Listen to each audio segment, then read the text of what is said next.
This is evaluation question 1, and it is: in what ways does your media product use, develop or challenge forms and conventions of real media products?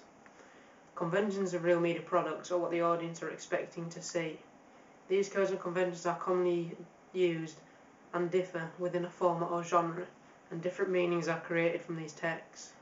However, the audience have a major part to play in the interpretation of this conventional material and can create their own reading from their understanding of the text. All of these points relate to the theory of Stuart Hall, who said that meanings and conventions within a text might have a preferred reading from the people who created the text, but then an audience might have their own oppositional reading from the same convention used within that text. Some music video formats are that there's usually a wide range of camera shots and angles used to give variation, and in some cases to show motion if close-ups are used. Fast-paced editing and shot length are also quite key, as a common rule is the quicker the pace of the music, the quicker the shots, the quicker the pace of the music video. Linear and non-linear editing can affect the narrative sections because it may follow a continuous pattern or follow a discontinuity pattern. Also related to editing is cutting to the beat, which is key if there's a specific section which you can target to cut to the beat. Lighting is also key depending on the genre, but Goodwin's theory points out that in every music video there is either performance, narrative or concept, and in several cases are a mix of the two. Performance music videos are just focusing on the band playing. Narrative music videos are a storyline that usually link to the lyrics, and a concept music video is just something that completely random that the directors have thought up. Diegetic openings and breaks throughout the song are quite key. Examples of this include Michael Jackson's Thriller, which is obviously quite a famous example. Kanye West has done a 30-minute music video, which is almost a short film. Tenacious D Tribute is an example. Oasis Wonderwall also introduced a diegetic opening, and Depeche Mode, It's No Good, also featured this convention. Male and female gaze is also common in music videos, along with framing and choreography. In the alternative rock genre, there is usually a mix of both performance and narrative sections.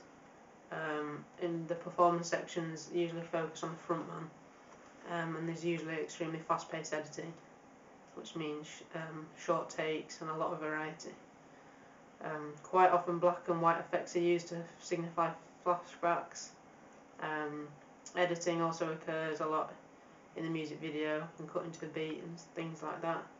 Specific to Muse, there's usually sci-fi aspects and futuristic themes used throughout all of their music videos. A good example of this is Sing for Absolution, which is one of the Muse's biggest songs. Relating to this Muse theme that I'm going with, there's also a lot of special effects which add to the futuristic theme. Conventions we've used in our music video include both performance and narrative sections. We've used fast-paced editing. We've tried to introduce a futuristic theme, as we've used game footage from Mass Effect, which adds to the sci-fi convention, and used double layering to give it more of a futuristic effect. When it comes to digipacks, at the front there's usually album artwork. A good example of this is Muse The Resistance.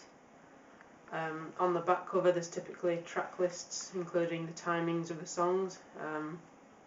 AC/DC Iron Man 2 is a good example of this.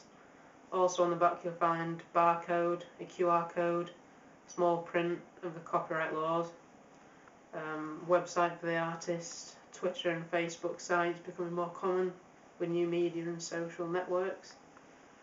Usually the band's record label can also be seen. When it comes to the inside of the digipack, there is text displaying the names of the composers for each song. Sometimes there's a small handout. The actual CD can be found in the main part of the digipack in a plastic holder with 2 panels to each side. Some digipacks have 2 CDs with card case, one for the actual CD and another for behind the scenes or some sort of DVD. Stickers are usually found on the front of the digipack, and the outside of the digipack can usually be very bright and inviting colours to attract people to pick it up and buy it. The spine of the digipack usually has the artist's name, so when you're in the shop you can see who it's by. When it comes to alternative rock, usually there's a difference in colour between the front panel and all the other panels to give it that real striking impact.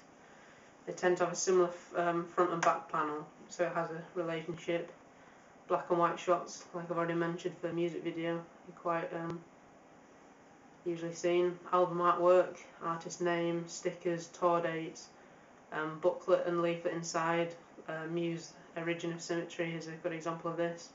Barcode, QR code, small print of copyright laws, websites for the artist, and Twitter and Facebook sites, which I've already mentioned. The conventions we've used in our digipack is the name of the artist at the very top in bold. We've used a limited edition sticker. We've used the same colour scheme on the front and back panels. We've got a link between the front and back panels as well, which is a picture of the protagonist in our music video. We've used a different theme and colour schemes for the inside of the panels there. On the back we've used track lists, special edition DVD information, Twitter and Facebook links, QR codes, URLs to social media sites, the Swillow Productions company logo and copyright information. Mag ad conventions include the artist name in large bold font at the top of the ad. Usually the album name is usually the same size as the artist name at the top as well. Like we've already mentioned, album artwork, Muse the Resistance is a good example of this. There's web addresses of the artists. The colours are quite complementary for each other. Again, Twitter, Facebook and YouTube pages. Tour dates are quite key for mag ad conventions. The record labels are apparent. Font variation is quite key. Information about the album itself, usually saying like including so and so, followed by the singles released from the album. QR codes again. Introductory sentence to grab the audience attention, saying like the wait is finally over. Thumbnails, photo of the CD product merchandise. Either the release date, out now, or pre-order. Artist website, name of hit single including the album.